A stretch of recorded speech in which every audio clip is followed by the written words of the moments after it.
Mr. Speaker, I know the whole House will want to thank the emergency services for their ongoing response to the shocking incident in Nottingham yesterday. Our thoughts are with those injured and with the families of those who lost their lives. Today is also the 6th anniversary of the Grenfell Tower fire. We remember the 72 people who lost their lives and remain as committed as ever to ensuring that such a tragedy can never happen again. Mr. Speaker, this morning I had meetings with ministerial colleagues and others. In addition to my duties in this House, I shall have further such meetings later today. Lynn Brown. Grateful, Mr. Speaker. Can I associate myself with the words of the Prime Minister? Our hearts are with the City of Nottingham, and we also remember those 72 killed at Grenfell and support those still fighting for justice and safe homes. According to the Office of National Statistics, in January, food prices were rising at 16.8% a year. The most recent figures show food prices rising by a whopping 19.1%, making a mockery of his pledge to halve inflation. Does he honestly think people won't notice?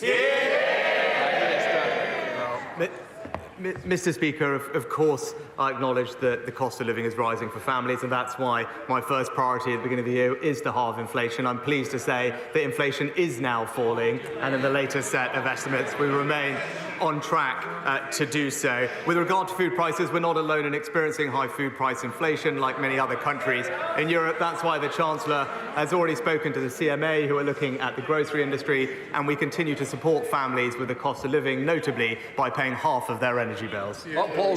Thank you, Mr. Speaker. Mr. Speaker, it's a fact that Labour have never left government with unemployment lower than when they came in. And figures released yesterday show that there are now 4 million more people in work than when Labour were last in power. Does the Prime Minister agree that the security of a good job will always be better than Labour's dependency culture? Mr. Speaker, my honourable friend is absolutely right to point out Labour's poor record on jobs, and yesterday's figures showed that the UK economy is resilient, with the number of people in employment now at a record level, Mr. Speaker. By no means complacent, but the inactivity rate continues to fall and the unemployment rate remains at historically low levels. That is a Conservative government delivering for our country. We now come to the Leader of the Opposition, Keir Starmer. I join with the Prime Minister in his comments about the terrible attack in Nottingham yesterday and in tribute to the work of our emergency services. The thoughts of the whole House are with the victims and the people of that great city. I also join him in remembering the 72 people who lost their lives in the Grenfell Tower fire. The victims and their families are always in our hearts, but 6 years on, the justice they're fighting for is long overdue. Mr. Speaker, all across the country, people are worried about their bills, the price of the weekly shop and the spiralling mortgage rates. So why has the Tory party spent this last week arguing over which of them gets a peerage? Prime Minister. Well, Mr. Speaker, my points on this are very clear. In line with a long-established convention of previous Prime Ministers having the ability to submit honours, I followed the process to the letter in convention with long-standing process. It is, by the way, Mr. Speaker, a long-standing convention that Prime Ministers on both sides of this House have followed in the same way that I did. Keir Starmer. Mr. Speaker, the truth is, for all his tough talk after the event, the Prime Minister did sign off the honours list. And that means, Mr. Speaker, that those who threw a Downing Street party the night before the late Queen sat alone at her husband's funeral will now receive awards from the King. If he's so tough, why didn't you block it? Mr. Speaker, as I said, I and the government follow due process and convention. Prime Ministers of both parties have always upheld the convention of non-interference on political honours. My predecessors may not have agreed with Labour's choices of Tom Watson or Shami Chakrabarti,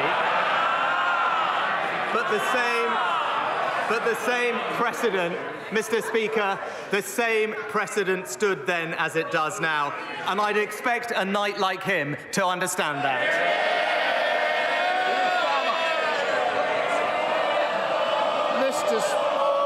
I think we will have more if we carry on. It'll be more outside rather than here. Keir Starmer. Honour should be for public service, not Tory cronies. But, Mr. Speaker, isn't this the case? He was too weak to block Johnson's list. And that also means that those who spent their time helping cover up Johnson's law-breaking are rewarded by becoming lawmakers for the rest of their lives. Is his message to the British public, if you don't like it, tough? Mr. Speaker, it's right that we use the honours system to recognise people, almost 2,000 people a year, from members of the England Lionesses team to the first Asian police officer in Greater Manchester. But he talks about putting people in the House of Lords. Perhaps he could explain why he put forward for a peerage the former MP, Labour MP Tom Watson, who spread vicious conspiracy theories that were totally and utterly untrue, damaged public discourse and inflicted misery on innocent people. Quiet. Can I just say to the Prime Minister, you shouldn't criticise other members. Also, you're not responsible for the other parties. You are the Prime Minister that's answering the questions, not asking the questions. Keir Starmer. Order. Is somebody wanting to challenge my decision? Keir Starmer. Mr. Speaker, the truth is the country is paying the price of this endless cycle of chaos and distraction. The Tory economic crash means that millions of mortgage holders will pay thousands of pounds more next year. And the blame lies squarely at the door of a government more focused on the internal wars of the Tory party than the needs of the country. Does he not think that those responsible should hang their heads in shame? Mr. Speaker, as I said right at the beginning of the session, our number one economic priority is to reduce inflation so that we can restrain the increase in interest rates. But one thing we know that we need to do that is to reduce our borrowing and debt, Mr. Speaker. That's how we will bring interest and mortgage rates down. But last week, what did we see? Labour confusion with the Shadow Chancellor attempting to water down their plans to borrow £28 billion more a year. But she was promptly overruled by the Shadow Energy Secretary, the former leader, who said that they were 100% not abandoning their pledge. It really looks like Labour's offer never changes. It's uncontrolled borrowing and more chaos with Ed Miliband. There's only one party. There's only one party that broke the economy, and they're sitting right there. And there's a reason. There's a reason they can't fix the problems facing the country, because they never take responsibility for the damage that they've done. And it's not just Johnson.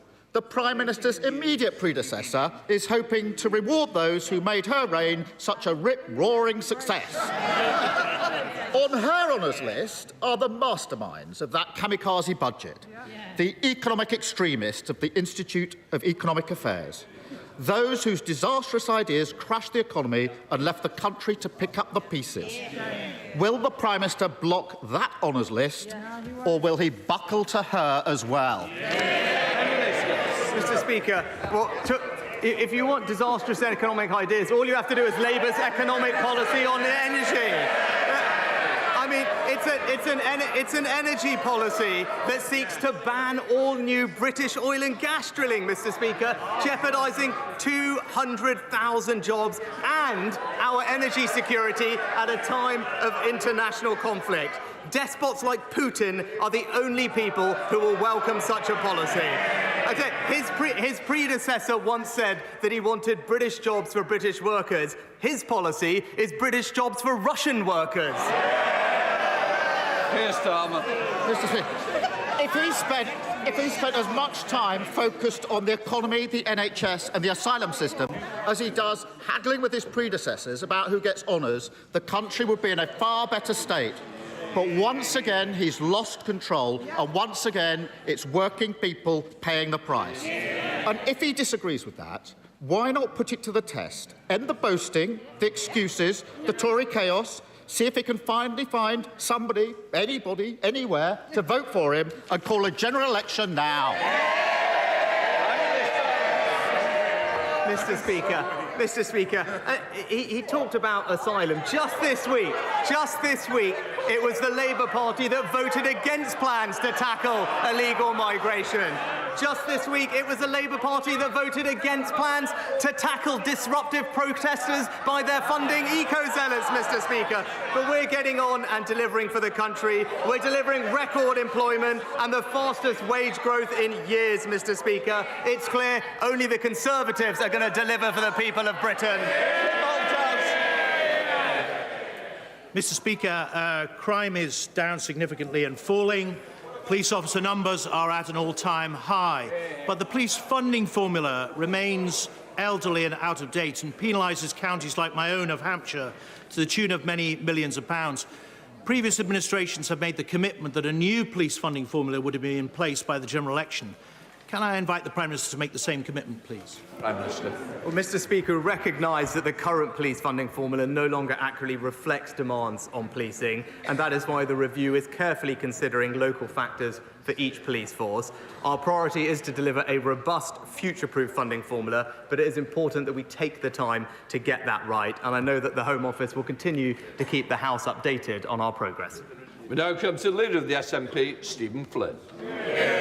Thank you, Mr. Speaker. I would just like to echo the sentiments of the Prime Minister and indeed the Leader of the Opposition in relation to the terrible incident in Nottingham, and indeed our thoughts are with all of those still reeling from the tragedy at Grenfell all these years later. Mr. Speaker, during his ill-fated leadership bid late last summer, the Prime Minister warned of the perils of mortgage rate rises. Indeed, he stated, and I quote, "It's going to tip millions of people into misery, and it's going to mean we have absolutely no chance of winning the next election." Given that mortgage rates continue to rise, does he still agree with his own electoral analysis? Mr. Speaker, which is absolutely why our economic policy sets as our #1 priority to reduce inflation and thereby bring interest rates, which, by the way, Mr. Speaker, have also risen in pretty much every developed economy around the world, more so in places like America and New Zealand, similar in other countries as well, like Australia. But it is important, in order to reduce inflation, that you do need to have control over borrowing, Mr. Speaker, which is why we, unlike the party opposite, are disciplined with regard to the public finances. But these are the issues that we should be focused on. I saw that the SNP yesterday, Mr. Speaker, had a meeting to discuss their future, but the only thing they managed to decide was that they should send Nicola Sturgeon some flowers. So can he tell us, did he sign the card?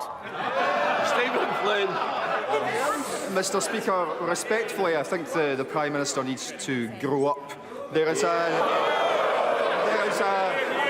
an elephant in this here chamber when it comes to the dire economic circumstances facing the UK, and that's Brexit. The Tory benches, they don't want to accept it, and the Labour Party, they don't want to talk about it. But whether it's food prices, energy prices, or indeed mortgage prices, households in Scotland are being shafted by Brexit. So can I ask the Prime Minister, will he apologise for the cycle of misery that Westminster has caused? Prime Minister. Mr. Speaker, while his party leader calls Nicola Sturgeon the most impressive politician in Europe, we are getting on delivering for the people of Scotland, Mr. Speaker, paying half of their energy bills, making sure that pensions rise, making sure that there's direct support for those who need it with the cost of living, and crucially, ensuring that we secure over 200,000 jobs by supporting Scotland's North Sea oil and gas industry, something opposed by his party. Paul McCartney. Good afternoon, Speaker. Lincoln will soon benefit from £20 million worth of levelling up funding to deliver a traffic bridge over the railway to stop the city being permanently gridlocked by the Labour City Council's huge Western Growth Corridor housing development. This is truly levelling up for areas of the North in action. Will my right honourable friend affirm his commitment to my Lincoln constituents and businesses that he and his government will continue to help level up Lincoln and other areas in the north of our great country. My honourable friend is a fantastic advocate for his constituents. I'm glad that he and Lincoln City Council were successful in their £20 million levelling up fund bid. The scheme will see 2 new bridges built across the railway line, improving access, reducing congestion. I very much look forward to seeing these plans progress, and he and I both share an ambition to make sure that we level up not just in Lincoln, but across the country. Neil Hanby. Mr. Speaker, the Leader of the Opposition recently ventured out of London, visiting my constituency, to deliver a one-nation British Labour vision of Scotland. However, he neglected to mention that he intends to continue London's plunder of Scotland's vast energy wealth, just like the Tories, continuing the economic vandalism of Brexit, just like the Tories, and deny Scotland's right to self-determination, just like the Tories. So perhaps the Prime Minister can tell me which London party leader is the greatest threat to Scottish democracy? The Tory to my right or the Tory to my left? Prime Minister. Mr. Speaker, I apologise because I didn't hear fully the honourable gentleman's question, but I did. From what I could gather, I think he probably agrees with me that the Leader of the Opposition is not the right person to lead our country. Theresa Villiers. Really worried about the cost of living. Will the Prime Minister agree that it is completely wrong for Labour to be introducing new ULEZ driving Prime Minister. Well, Mr. Speaker, my right honourable friend is absolutely right to raise this important issue. While we are getting on providing significant support to families with the cost of living, the Labour Mayor of London, to whom Transport has devolved, is busily putting it up, imposing the ULEZ charge against the overwhelming views of residents and businesses. It is disappointing he is not listening to the British public and the public in outer London, but what's even more, his plan to raise costs on working families is totally backed by the Leader of the Opposition. Kim Johnson. Thank you, Mr. Speaker. Prime Minister, new data from the End Child Poverty Coalition and Loughborough University has shown that your government's austerity measures have plunged 4.2 million children into poverty, 70% of them in working households. In Liverpool, Riverside, 42% are living in poverty, up 7% since 2015. So can the Prime Minister commit to scrapping the cruel and ineffectual two-child limit to lift 250,000 children out of poverty and meet with anti-poverty organisations? Mr. Speaker, I'd just like to gently point out to the honourable lady that there are, in fact, 400,000 fewer children in absolute poverty than in 2010.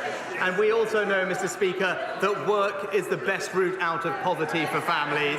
So with employment, as we saw yesterday, at record levels, I'm pleased that there are now over 600,000 fewer children in workless households in 2010. On the specific policy that she raises, it actually ensures fairness, Mr. Speaker, by asking families on benefits to make the same financial decisions as families supporting themselves solely through work.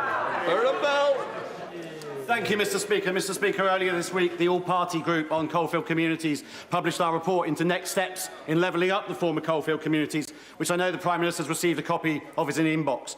As a proud MP for Newcastle-under-Lyme, I'm delighted with the funding that we've had from government through the Future High Streets Fund and the Town Deal, but there's always more to do. So will the Prime Minister commit to reading our report, carefully considering our recommendations and working out what more we can do to level up our coalfield communities across the whole of the United Kingdom? Prime Minister. Well, Mr. Speaker, I very much welcome the work of the APPG for coalfield communities and indeed the breadth and ambition of their policy contributions. We are committed to levelling up the UK by spreading opportunity more equally across the country, investing in and empowering places that need it the most, and including coalfield communities. And I look forward to discussing and hearing from the honourable gentleman further. Wendy Chamberlain. Thank you, Mr. Speaker. My vulnerable constituent, whose finances are held in trust, was wrongly billed £4,000 by 2 energy companies that now no longer exist as a result of the energy market crisis. Energy is one of the most basic services and there is no Charter of Rights for consumers. We still don't have this resolved. Does the Prime Minister agree that we need such a charter? Well, Mr. Speaker, I'll happily ensure that the appropriate minister writes the Honourable Lady with a specific response on her constituents so we can try and resolve that issue. Gary Sambrook. You, Mr. Speaker. Recently, the Independent Regulator for Social Housing issued a notice against Birmingham City Council for the state of its social housing, with 23,000 homes not meeting the decent home standard, over 17,000 homes not receiving asbestos checks, over 15,000 houses not having electrical safety checks, and over 1,000 homes not having fire risk assessments. Rather refreshingly and honestly and astonishingly, a Leeds Labour memo put the blame for this at the heart of the Labour group in Birmingham.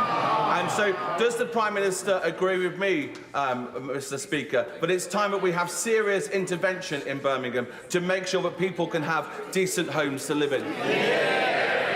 Mr. Speaker, the failings identified in Birmingham are wholly unacceptable. The Regulator for Social Housing has made clear that Birmingham must take immediate action to address those issues and will be monitoring the Council's progress closely. I also understand that the Secretary of State has requested a meeting with Birmingham City Council and will be holding them to account.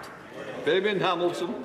Mr. Speaker, Ilkley Homes builds thousands of modular houses every year in its factory near Leeds, many of which are completely carbon zero, meaning no bills at all for residents. But today, it is facing the prospect of collapse, putting 4,200 future homes and 1,500 current jobs at risk. Now, given that the Home Builders Federation says new housing units could drop to just 120,000 next year, does the Prime Minister now accept that his government's scrapping of housing targets was the wrong decision?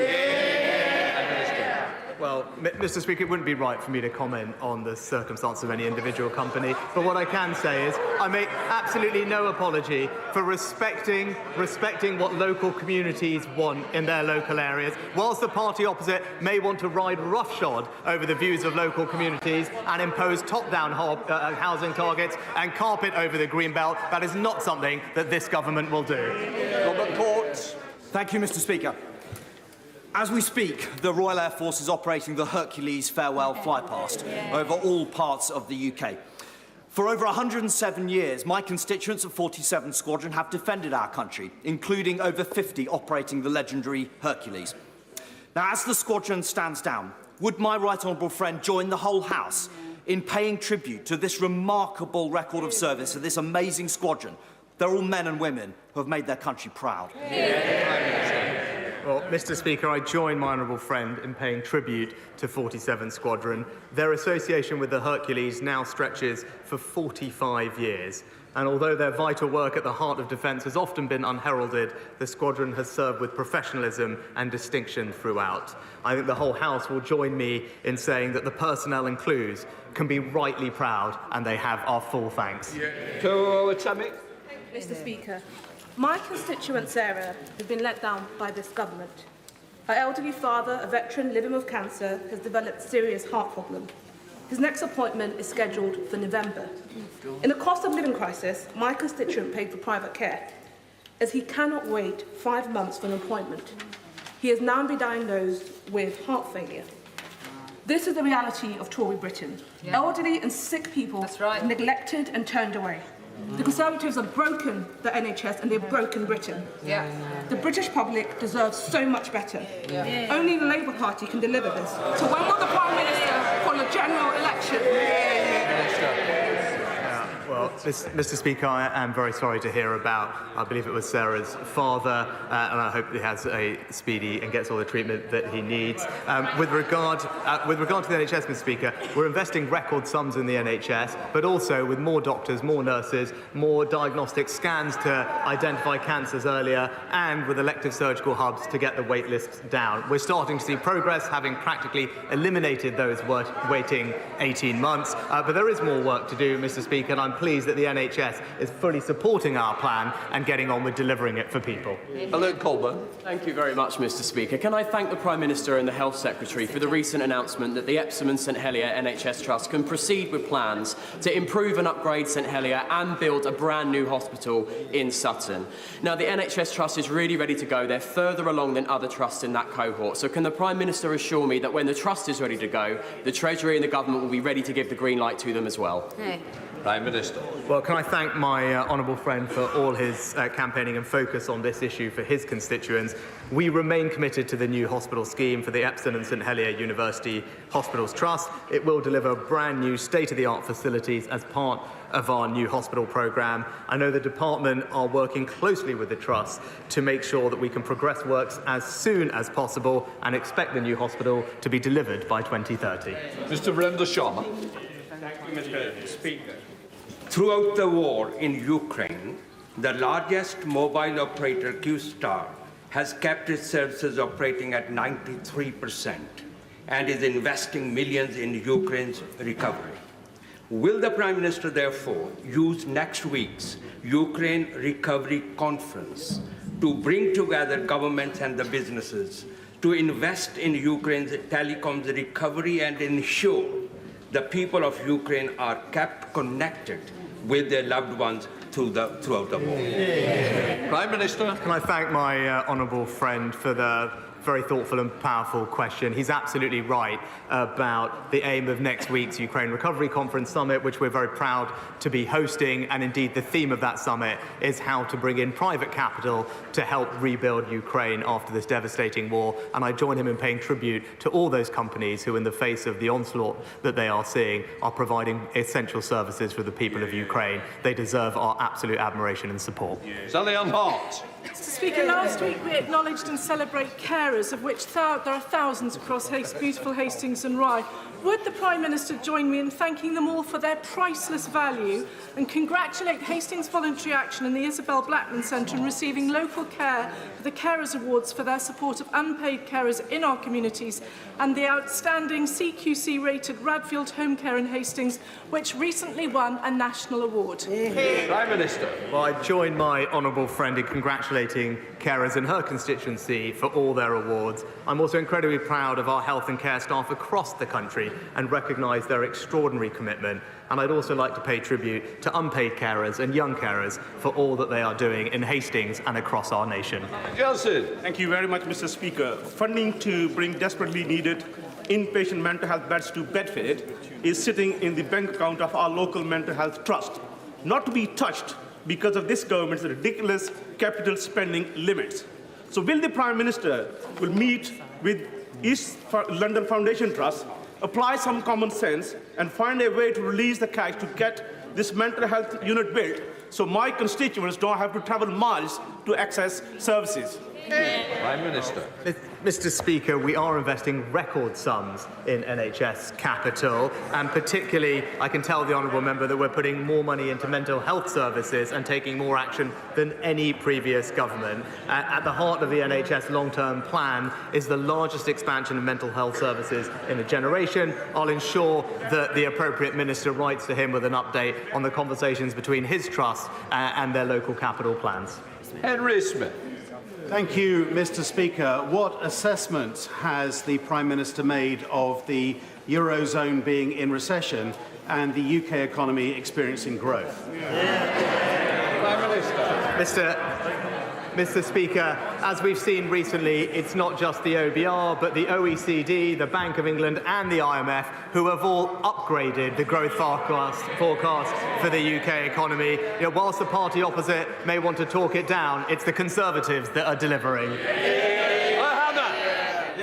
Prime Minister, 39 women have died violently in Northern Ireland since 2017. The police are called to a domestic violence incident every 16 minutes, and ours is now one of the most dangerous regions in Europe to be a woman. Stormont has consulted on a strategy to tackle violence against women, but there are no ministers to take it forward.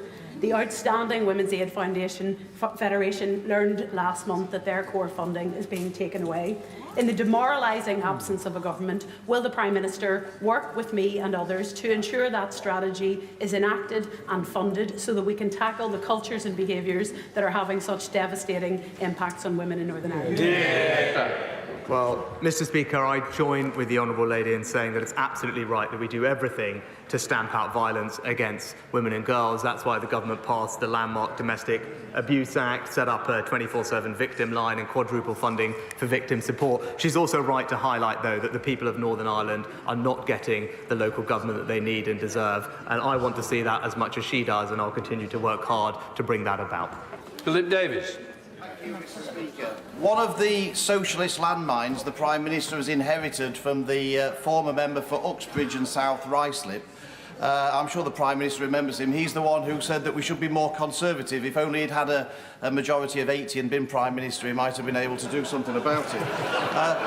But if one of the landmines he left behind was the idiotic triumph of the nanny state of banning buy one get one free and other special offers on products that the Department of Health thought was unhealthy. Now, at the best of times, that is an idiotic triumph for the nanny state, but during a cost of living crisis, it is utterly bonkers. So can I ask the Prime Minister if he will intervene, pursue a more conservative agenda, as the former member for Uxbridge would want him to do, and scrap this ridiculous policy? Prime Minister. Well, can I thank my honourable friend? He's long highlighted this policy, which is why, after I took office, given the concerns that he and others had raised about the impact on the cost of living, we already have, as he knows, postponed the introduction of this policy. No final decisions have been made, but I'll continue to take what he said very seriously in all our deliberations. Stephen Doherty. Mr. Speaker, Citizens Advice Cymru have told me of soaring numbers of people coming to them struggling with housing affordability. And last year, the monthly cost of a new mortgage rose by 61% for the average semi-detached house. And most fixed-rate mortgages coming to an end in this current 12-month period were set at interest rates below 2%. So the crisis will worsen for homeowners and renters. So what advice does the Prime Minister have for my constituents suffering the consequences of Tory economic chaos? Should they cut back on food, switch off the electric and gas, or get further into Tory-fuelled expensive debt? Well, Mr. Speaker, our number one priority is to halve inflation so we can reduce the upward pressure on interest rates. His constituents should know that what would make that task absolutely worse is his party's plans for tens of billions of pounds of unfunded borrowing, which would just exacerbate the situation. But what I would say is, for those homeowners that are worried, what they can do is ask for help through the Support for Mortgage Interest Payment Scheme, which has recently been adjusted. That support is there available for them. And my honourable friend, the Chancellor, has spoken with the FCA to ensure that banks treat all those in difficulty with the fairness and compassion that they need. Dr. Kieran Miller. Mr. Speaker, I was pleased to deliver my report into the opportunities provided by deep geothermal last week, and I'm looking forward to visiting the opening of the deep geothermal plant at the Eden project championed by the member for St Austell and Newquay next week. Will the Prime Minister join me in meeting with MPs that want to join him in having the benefits of a deep geothermal plant in their own constituencies? Prime Minister. Well, can I thank my honourable friend for his work on this report? I know it's an area that he's rightly passionate about. The government does support the development of geothermal projects in the UK, providing it can be done at an acceptable cost to consumers and in an environmentally friendly manner. I will ensure that he gets a meeting with a relevant minister to discuss his report and ideas further. Lillian Greenwood. Mr. Speaker, Nottingham is devastated by the senseless attacks that took place on our streets yesterday. The thoughts and prayers of the whole city are with the family and friends of those killed and with those injured. It is absolutely heartbreaking to see the pictures of University of Nottingham students, Barnaby and Grace, whose young lives, so full of potential, have been tragically cut short. As ever, we thank the emergency services who acted quickly and courageously to save lives.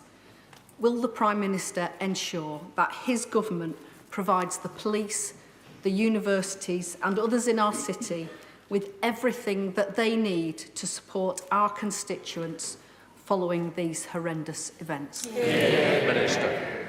Mr. Speaker, like the rest of the country, I've been moved by the heartbreaking tributes from their loved ones. This is an extraordinarily difficult time and every parent's worst nightmare. The hearts of the whole country are with the families and all those who have lost their lives. As the Honourable Lady will, I'm sure, understand, I can't comment further at this stage, given there's an ongoing situation, but the Home Secretary will be making a statement after Prime Minister's questions. Final question, David Simmons. Thank you, Mr. Speaker. Mr. Speaker, my constituents in Ickenham and South Hayfield benefit enormously from the work of the police based in the nearby Uxbridge police station, which only remains open because of the campaign by the Conservative-led council to stop the Mayor of London from closing it down. Does my right honourable friend agree that as we invest in more police, those police need good local police stations to work from? Prime Minister. Mr. Speaker, I think my honourable friend put the point very well. Whether it's campaigning to keep open their local police station or indeed opposing the ULEZ charge that would put up costs for hard-working families, it's the Conservatives in Uxbridge that are delivering for their community. That completes Prime Minister's questions. Well, that's the end of Prime Minister's questions and ending really on that second last question from the MP Lillian Greenwood on a really sombre note about the attack in Nottingham yesterday. The Prime Minister saying that he's been moved by the heartbreaking tributes from the families of those who died. It is, he said, every family's worst nightmare.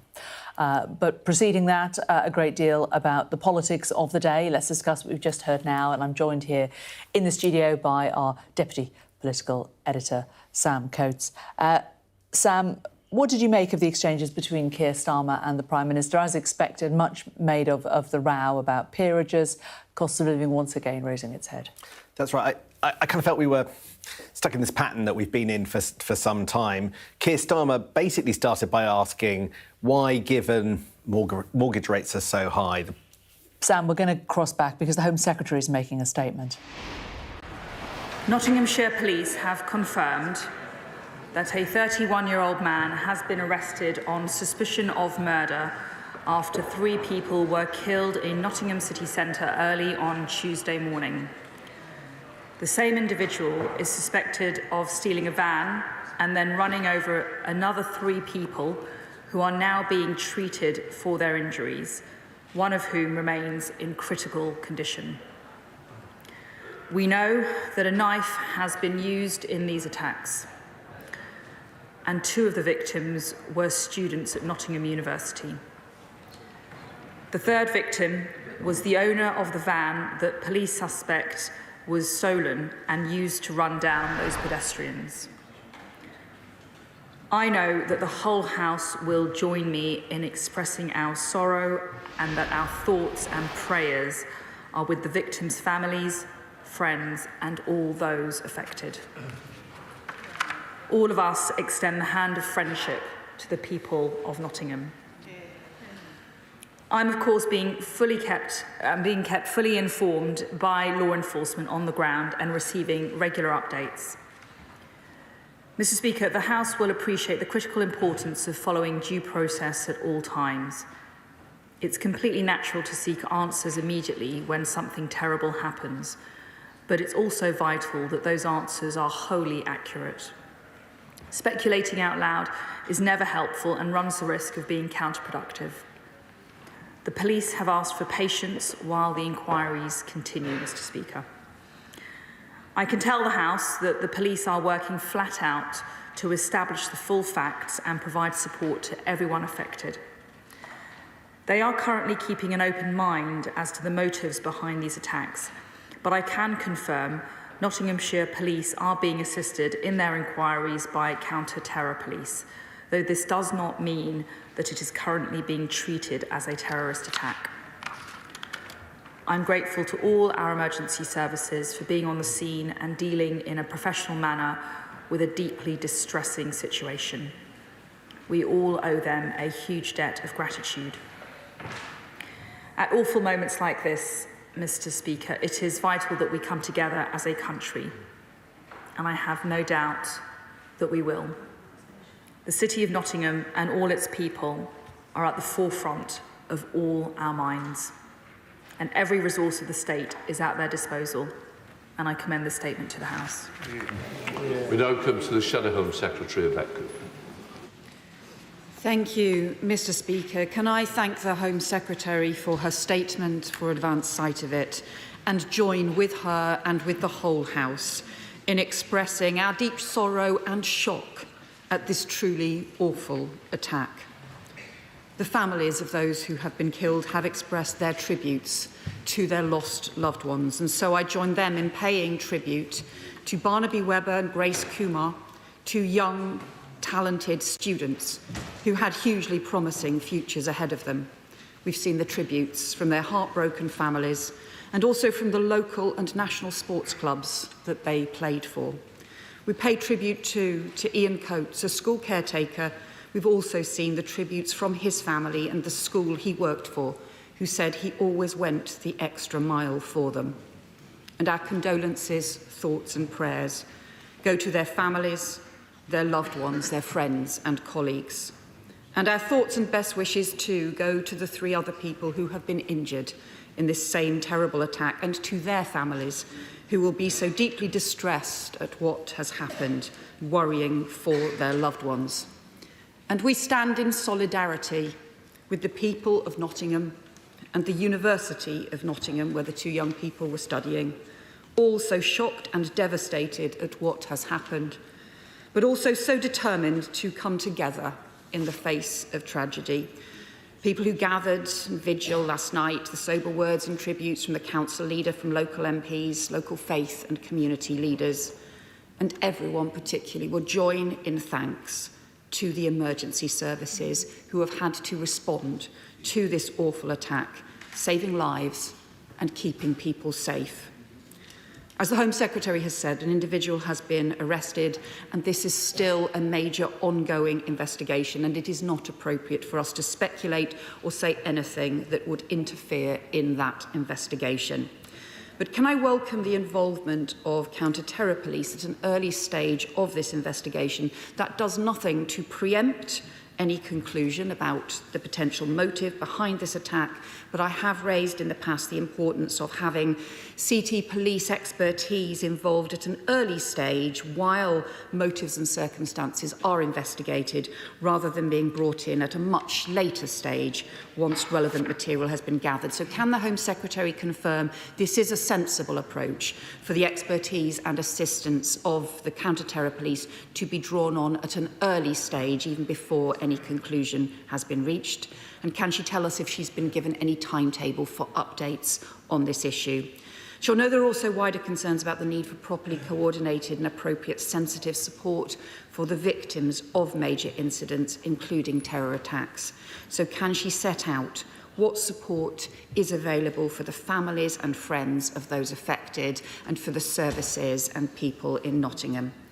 Doubtless there will be countless more questions for the community and for Parliament once more is known about this dreadful attack. But for now, we send our support to Nottinghamshire Police in their investigation, and all our thoughts and solidarity to those who have lost loved ones and to the people of Nottingham at this difficult time. Home Secretary. I thank the Right Honourable Lady for her comments and the sentiment with which she makes them. The Nottinghamshire Police are leading the investigation. It is they are at a very early stage. They have carried out a number of searches, a number of inquiries across the city, and they will continue to gather evidence over the coming days. And police and other agencies are working flat out to establish the full facts and provide support to everyone affected.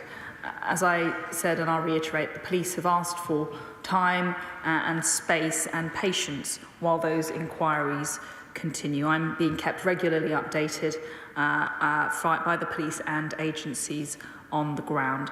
There is The families of all of the victims have been informed and are being supported by specialist police officers. As there are casualties and 3 fatalities, there is a real need for emergency care for those families, as you would imagine, and specialist support is being put on for those who are directly affected. But I echo the sentiment of the House, as expressed by the Prime Minister, that we are all saddened, shocked, and our hearts are with those affected, the victims, their families, their friends, their communities, and the City of Nottingham. Does Chair of the Security Committee, Sir Julian. Thank you, Mr. Speaker. When a despicable incident of this sort occurs, whether it be at the gates of Parliament or on the streets of a university town, the community looks to the security agencies to be able to investigate and establish the motives for the attack, the background of the attack, and whether any other people were involved. Does the Home Secretary agree with me that it is therefore both important and understandable why the intelligence community has the capacity that it has to investigate people's online life, for example, and why the high-tech companies that provide these communication services have a duty, both morally and legally, to cooperate with the security community so that horrible episodes like this can be fully investigated and the findings established? Home Secretary. My right honourable friend makes some very pertinent observations. The emergency services work together to respond to suspected terrorist attacks through the Joint Emergency Services Interoperability Principles, JESIP, and they're designed to improve joint working between all of the emergency services, and that the JESIP joint doctrine complements the single service and specialist multi-agency guidance. And when there is a particular attack with an online element, which he refers, we will enact our crisis response protocol, which is an element of practice which has been designed to deal with situations where of that character. Thank you, Mr. Speaker, and I thank the Home Secretary for advance sight of her statement. And on behalf of the Scottish National Party, I extend our condolences to the families and the friends and loved ones of Barnaby Berber, Grace Kumar and Ian Coates, and our thoughts are with those also injured and with the people of Nottingham more widely. I would like to express our thanks also to all the emergency services and those providing ongoing support to those affected at this time. Can I ask the Home Secretary what more is being done to provide reassurance to all parts of the community in Nottingham and to prevent the spreading of speculation, as she's mentioned in her statement? And although I appreciate that things are in a very early stage indeed, what process will she put in place to ensure that all lessons are learned from this shocking incident so that this cannot happen again? Home Secretary. Well, the Nottinghamshire Police, working with local authorities and agencies, are working intensively to ensure that not only the investigation work is carried out effectively, but also those who are directly affected by this terrible incident are getting all the support they are entitled to. Andrew. Horrific attacks in Nottingham City has devastated our county. 3 innocent lives have been lost, and I'd like to offer my deepest condolences to the families of those who have died and my thoughts to those who are injured. I'd like to thank the emergency services for the work they have done. The town of Beeston in my constituency of Broxtowe has a large student population. They and many members of the public will currently be feeling shaken and afraid. I would ask the Secretary of State for reassurances that all will be done to support the families, our student population and our communities at this very difficult time. Home Secretary. Well, it's particularly galling that there is a vibrant, youthful, university community which will be so tragically affected by this tragic incident, and the university is supporting the students' family and friends as well as staff and the student body. They're working very closely with the authorities on the ongoing investigation into the incident, and the Secretary of State for Education has been in touch with the Vice-Chancellor of the university to offer any support that might be needed from the Department for Education. Chair of the Select Committee, Dame Diana Johnson. Mr Speaker, and can I thank the Home Secretary for making this statement today and for the information that she has been able to pass on to the House, and I look forward to further updates in the coming weeks. Can I also extend my thoughts and prayers with all those who are killed and injured, their families and friends, and of course we all recognise the vital role of the emergency services in dealing with these very fast-moving incidents. And I just wondered if the Home Secretary might be able to say if she's identified any additional support that Nottinghamshire Police need at this time. Home Secretary. Well, I am in personal and regular contact with the Chief Constable of Nottinghamshire Police, and I have made that offer very clear to her. We stand ready here at the Home Office to help in whatever way she requests, but to date this operation is being led very effectively by the Chief Constable in Nottinghamshire and with her team. Brendan Clark-Smith.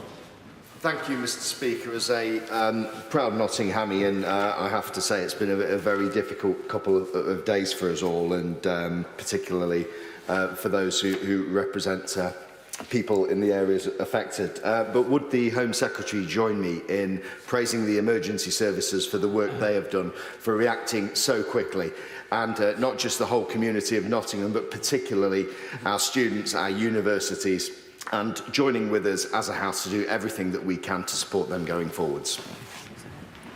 Home Secretary. My honourable friend speaks for his constituents and the people of Nottinghamshire when he sets out our thanks, admiration and gratitude for those on the front line and in the emergency services who are responding right now to the tragic consequences of this terrible incident. They are heroes, and we must thank them day after day for their fantastic work.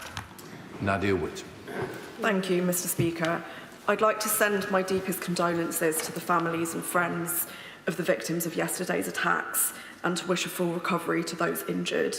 I would also like to thank the emergency services who've been working tirelessly responding to this tragic incident, including the first responders who battled to save lives at the scene. Nottingham is devastated by the deaths of 3 residents of our city, Grace Kumar, Barnaby Webber and Ian Coates. It was incredibly moving to join the vigil yesterday at St Peter's Church, where hundreds of people came together in grief, among them many students who lost 2 much-loved members of their community. Will the Home Secretary join me in paying tribute to the people of Nottingham, to their unity and resilience at this painful time? Home Secretary. The Honourable Lady speaks with passion and care for her constituents, and I echo the sentiment that she's expressed. The people of Nottingham will be shaken beyond belief over the events over the last few days. We are with them as a nation, and we stand by them, with them, and we will support them in all ways that they need. Tom Randall. Speaker, Nottingham is a great city with a proud history and a bright future. So to see that these crimes have unfolded across my home city has been deeply upsetting. Will the Home Secretary, I'm sure, and the whole House will join me in sending our deepest condolences to the victims, their family and friends, and to the injured, and to thank the police and the emergency services for the work that they have done and will continue to do. As we begin to take stock of what has happened and to cope with what has happened, I know that there is support available for those who have been affected, for example, from the Nottinghamshire Victims Care Service. So will the Home Secretary join me in encouraging those who have been affected by this in any way to seek the support that they need as we begin to take stock and begin that slow process of recovery over this dreadful incident? Home Secretary. Well, there has been a a magnificent response from the local authorities and the local emergency services, and in particular with regard to the families and those who are affected because of the incident. There is a wide range of extensive support which is currently on offer for them, and those who are affected shouldn't hesitate to get in touch with the local authorities to seek that support. Lillian Greenwood. Thank you, Mr. Speaker. Everyone in Nottingham was shocked by yesterday's senseless attacks. Barnaby and Grace were just walking home after a night out. Ian appears to have been on his way to work. Today, many people in our community are feeling incredibly frightened, fearful even to walk down their own street. Will she give a commitment to our city that she will ensure Nottinghamshire Police has the resources it needs, not only to keep our city safe, but to provide all our residents with the reassurance that they need to live their lives without fear today, in the weeks and in the months ahead? Home Secretary. Well, I thank the Honourable Lady for her words. She's absolutely right. The people of Nottingham will feel grief, they will feel fear, and they will feel profoundly disturbed by what has happened. Their homes, their places of work, where they come from. It is going to affect people in many, many ways. We want to keep them safe. That is my job, that is the police's job. That is why the police are working intensively right now, not only to secure the environment and to make sure that an investigation is conducted effectively. We need to support them in their work.